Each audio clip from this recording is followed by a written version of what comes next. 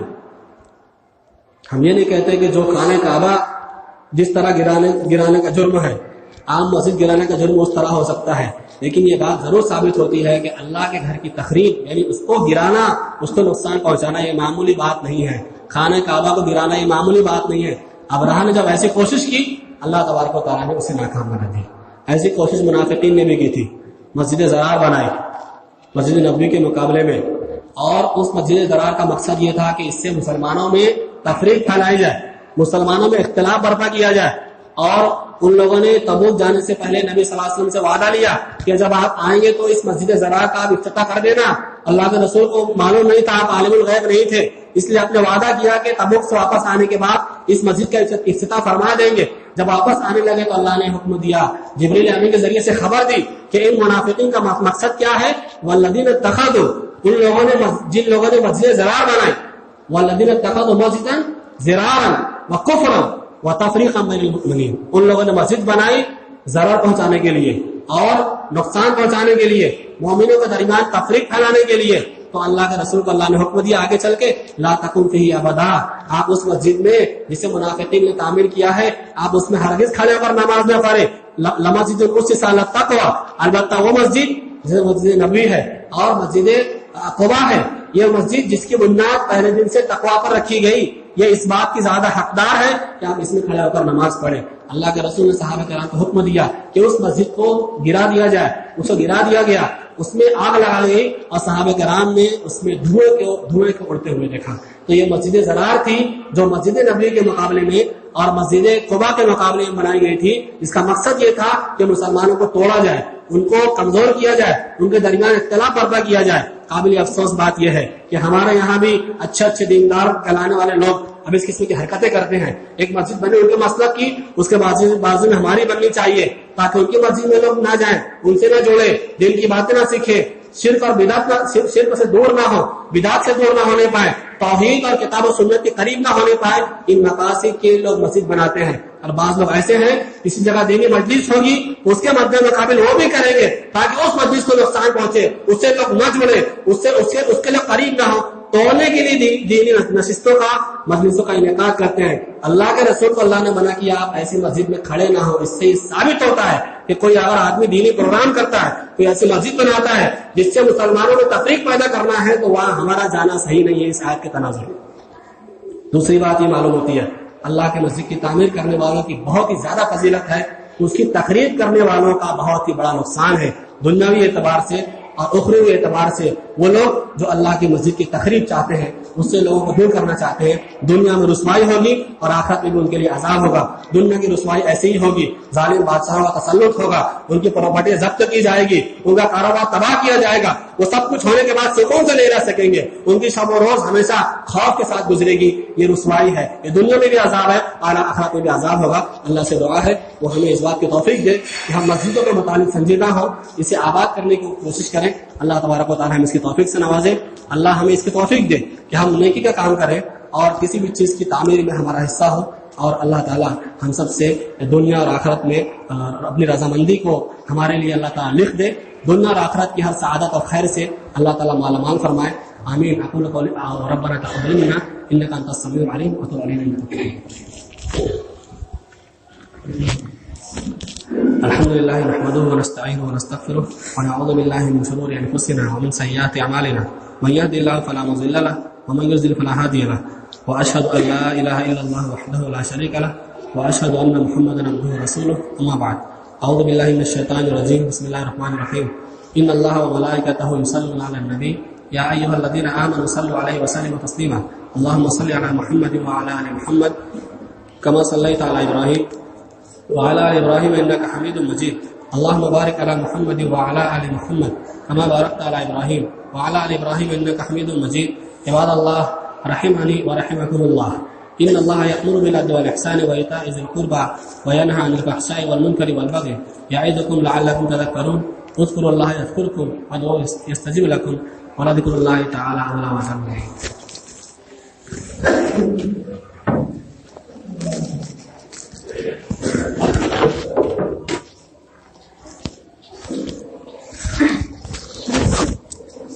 الله